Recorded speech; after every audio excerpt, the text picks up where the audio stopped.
औज़ुबिल्लाहि मिनश्शैतानिर्रजीम बिस्मिल्लाहिर्रहमानिर्रहीम। आज की वीडियो में हम टेंसेस के नाम पढ़ेंगे एक स्टोरी के ज़रिए। स्टोरी ये है कि एक बाबा होता है, वो 24 घंटे टेंशन में रहता है और उसे बाबा टेंशन के नाम से पुकारा जाता है। ठीक है, मोहल्ले में या गांव में या शहर में या इलाके में बाबा टेंशन।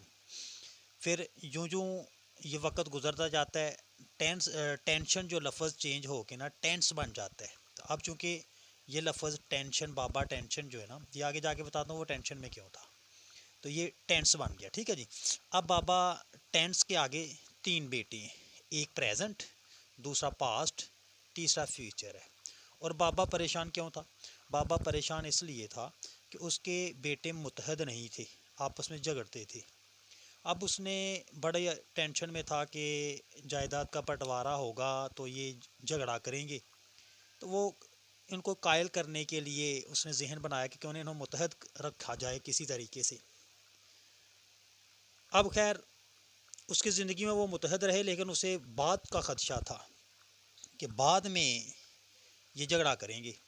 अब उसने उन्हें कहा, उसके जहन में है कि क्यों ना इनके बेटों का नाम सेम कर दिया जाए। शायद इनके जहन में ये बात आ जाए कि बेटों के नाम सेम है तो क्यों ना हम मुत्तहद रहें। ये उसकी एक सोच थी। तो और बुनियादी मकसद भी टेंसेस के जो नाम याद करने से है। अब बाबा मरने के करीब जब पहुंचा तो उसने तीनों बेटों को बुलाया और कहा कि बच्चे याद रखो, आपको जब अल्लाह औलादें अता करे ना तो आपने सब ने एक जैसे नाम रखने। मसलन अगर पहला किसी के घर बेटा हो तो उसका नाम वही हो, बेटी हो तो उसका नाम भी वही हो। खैर वक्त गुजर गया, बाबे की डेथ हो गई। बाबे की डेथ के बाद जो उसका बेटा प्रेजेंट था ना, उसको अल्लाह ने एक बेटा अता किया। अब उसने नाम रखना था, उसे अपने वालिद की वसीयत याद आ गई कि वालिद साहब ने कहा था कि नाम सेम होने चाहिए, तो क्यों ना भाइयों से मशवरा कर लीजिए जाए। अब प्रेजेंट गया पास्ट के पास और फ्यूचर के पास और उनको इकट्ठा करके कहा कि वालिद साहब ने किया था, वसीयत की थी, तो क्या ना हम ऐसा नाम चुन लें कल को आप भी रख सकें। अब ढूंढते डांट उन्होंने एक नाम डिसाइड किया कि ये रखते हैं। अब पास्ट ने कहा कि आपके यहाँ तो बेटा हुआ है तो बेटों वाला नाम चल गया। अगर हमारे यहाँ किसी के यहाँ अल्लाह ने बेटी अता कर दी तो बेटी और बेटी का नाम सेम कैसे होगा? ये भी ज़ाहिर एक मसला है। अब उन्होंने डिसाइड करते हुए ऐसा नाम ढूंढ लिया जो बेटे और बेटी दोनों के लिए चल सकता था। तो लिहाजा प्रेजेंट का जो पहला बेटा था ना, उसका नाम रख दिया गया indefinite, INDEFINIT,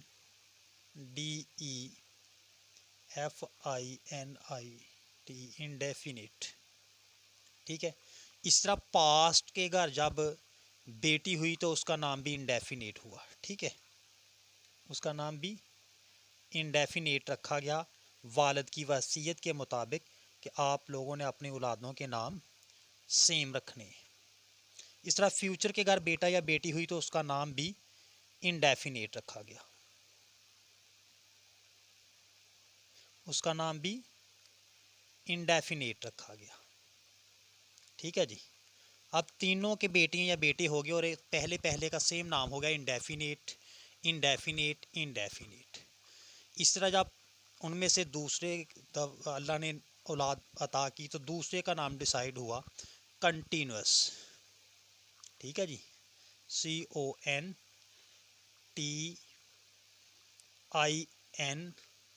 CONTINUOUS, continuous, continuous. अब इसके घर भी बेटा या बेटी हुई तो उसका नाम भी सो वसीयत के मुताबिक कंटिन्यूस ही रखा गया।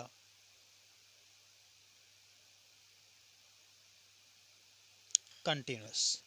इसी तरह फ्यूचर के घर भी जब औलाद हुई तो उसका नाम, दूसरे बेटे या बेटी का नाम कंटिन्यूस रखा गया। ठीक हो गया जी।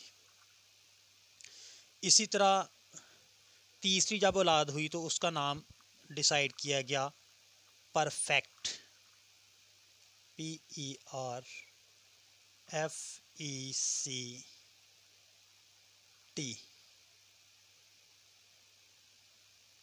परफेक्ट रखा गया।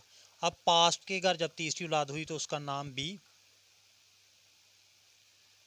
परफेक्ट और फ्यूचर के घर जब तीसरी औलाद हुई तो उसका नाम भी परफेक्ट रखा गया। ठीक है, हम आज इतना ही पढ़ते हैं। प्रेजेंट जो कंटिन्यूस है उसकी एक अलग स्टोरी है, वो अगली वीडियो में पढ़ेंगे, लेकिन मैं नाम साथ लिख देता हूँ। आगे जो चौथी औलाद हुई उसका नाम रखा जी परफेक्ट कंटिन्यूस,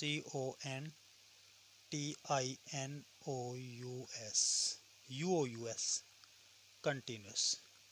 इस तरह सेम परफेक्ट CONTINUOUS कंटिन्यूस। ठीक है जी। इस तरह फ्यूचर के घर तो चौथी जो औलाद हुई उसका नाम भी present, P for perfect continuous, CONTINUOUS continuous. ठीक है जी। अब इनको तो अपनी औलादों का पता था कि किसका नाम क्या है और किसकी औलाद है। अब ये जहाँ बाहर जाते तो नाम इनका सेम था। मसलन अगर पास्ट का बेटा या बेटी बाहर जा रहा है तो उसका नाम इंडेफिनेट है, तो दूसरे का भी इंडेफिनेट है, तीसरे का भी इंडेफिनेट है।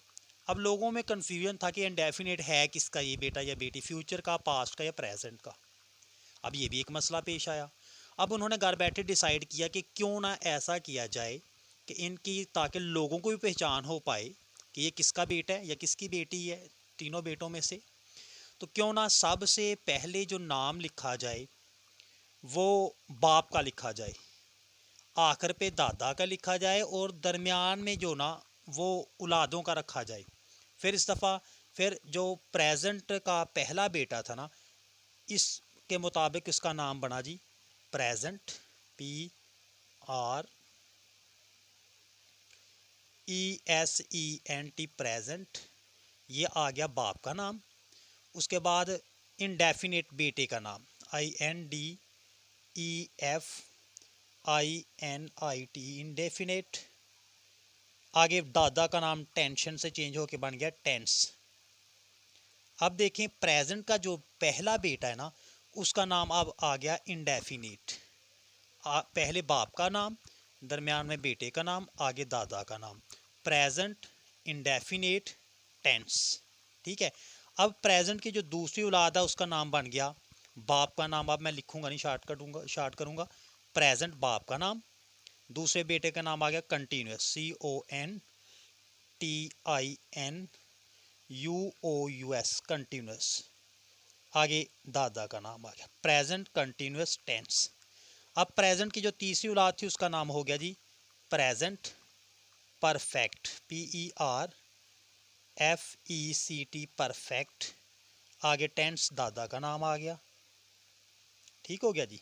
3 औलादें होगी इसकी प्रेजेंट की। अब चौथी औलाद प्रेजेंट की बन गई present, P for perfect, C for continuous, मैंने शॉर्ट कर दिया। ठीक है जी। प्रेजेंट कंटिन्यूस ऊपर लिखा हुआ ये वाला प्रेजेंट कंटिन्यूस, आगे दादा का नाम टेंस आ गया। अब देखें जो प्रेजेंट के जो अब पहचान हो गई कि प्रेजेंट के 4 औलादें थी और चारों का नाम क्या होगा जी present indefinite tense, present continuous tense, present perfect tense, present perfect continuous tense. इसी तरह अब ये पास्ट जो है उसका नाम जब पहले आया अपनी औलादों के साथ तो PAST पास्ट बन गया, और साथ दरमियान में औलाद का नाम आया इंडेफिनेट, I फॉर इंडेफिनेट। अब पीछे मैंने लिख दी है ना, अब मैं इधर सिर्फ शार्ट करता जाऊंगा। प्रेजेंट इंडेफिनेट, आगे T फॉर दादा का नाम टेंस आ गया। फिर इसी तरह P for past, C for continuous, T for tense. आगे फिर इसी तरह P for past, P for perfect, T for tense. ठीक है। फिर आगे P for past, P for perfect, C for इकट्ठा लग गया परफेक्ट कंटिन्यूस, आगे T फॉर टेंस। ठीक है। इस तरह इनका नाम भी बन गया। सेम इसी तरह आगे फ्यूचर का भी बन गया। ठीक है। इस तरह हमारे पास ये 12 औलादें हो गई। ठीक है जी। किनकी? तीनों बेटों की। ठीक है। 12 बेटे या बेटियां या मिक्सचर उनका बेटा बेटियां हो गई। इस तरह उनके नाम मेंशन हो गए, 12 नाम हो गए। ठीक है। बुनियादी तौर पर टेंस 3 हैं, आगे मजमूई तौर पर 12 होगी। ठीक है। और इनका बाप हमने मेंशन किया था बाबा टेंस। ये थी आज की स्टोरी, ताकि आपको नाम याद हो सके। और मेरा ख्याल आज अब तो बहुत इजी हो गया कि प्रेजेंट एक बाबा टेंस था, उसके 3 बेटे हैं, प्रेजेंट, पास्ट और फ्यूचर। प्रेजेंट के 4 बेटे या बेटियां या 2 बेटे 2 बेटियां हैं, उनमें इंडेफिनेट पहला, कंटिन्यूस दूसरा, परफेक्ट तीसरा, परफेक्ट कंटिन्यूस चौथा। तो जब वो उनके नाम मेंशन किए वो नीचे कर दिए गए। उम्मीद है कि अब आपको इजीली याद हो जाएंगे। अगली वीडियो में नेक्स्ट हम इंशाल्लाह परफेक्ट कंटिन्यूस के बारे में एक नई वीडियो देखेंगे।